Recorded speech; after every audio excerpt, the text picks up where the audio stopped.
Hali gani wanafamilia wa channel tupendwa hii hapa ya Bizoza Media. Kama ndo mara yako ya kwanza, basi usisahau kusubscribe, kulike, kushare pamoja na kucomment. Kwa kufanya hivyo utakuwa umejiweka katika nafasi nzuri ya wewe kuweza kuenjoy na kufurahi pia. Bwana Mama Dangote amjia juu bibie Zari na kumwambia kwamba aweze kukaa mbali na familia yake, kwa sababu kuna mambo mengi ambayo yanayoendelea kwa kipindi hiki na wengi wao hawakuweza kuyatamani wala kuweza kuyaongelea, kwa sababu bibie Zari aliweza kumtukana sana Mama Dangote kuhusiana na malezi ambayo aliweza kumpatia mtoto wake. Na tumeweza kuona baadhi ya watu wengi waliweza kufurahishwa na kile ambacho alichoweza kukifanya bibie Zari, kuweza kumweka sawa Mama Dangote kwa kile ambacho alichoweza kukosea.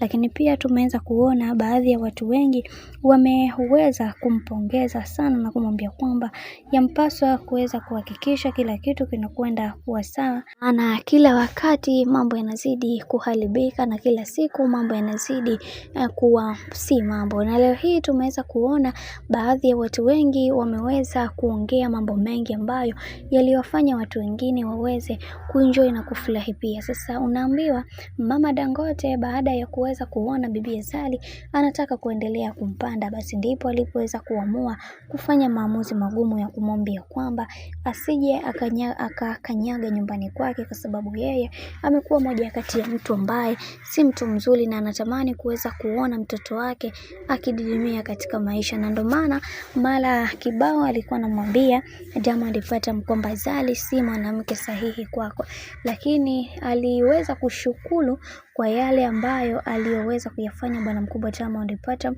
kuweza kufanya maamuzi magumu na kumwambia aweze kuondoka, kwani kuna mambo mengi ambayo yaliweza kutokea kipindi cha nyuma hata yeye mwenyewe hakuweza kuenjoy na kufurahi katika hili, na wengi wao waliweza kufunguka na kusema kwamba yatupaswa kuweza kuhakikisha kila kitu kinakwenda katika misingi iliyo imara, kwa sababu kuna mambo mengi ambayo sasa hivi yametokea katika maisha, na tusipokuwa makini tutajikuta sisi sote tunaingia katika kikaango ambacho tusichoweza kukitegemea katika maisha. Hivyo tupaswa kuweza kuhakikisha kila kitu kinakuwa katika msingi na misimamo imara, ili kuweza kufikia malengo ambayo tuliyoweza kujiwekea katika maisha. Na pia tumeweza kuona baadhi ya watu wengi waliweza kufunguka mambo mengi, wakasema kwamba kwa hiki ambacho alichoweza kukifanya bwana mkubwa Diamond Platnumz, basi atakuwa amejifunza pakubwa sana, lakini asipoelewa basi yeye sio muelewa tena.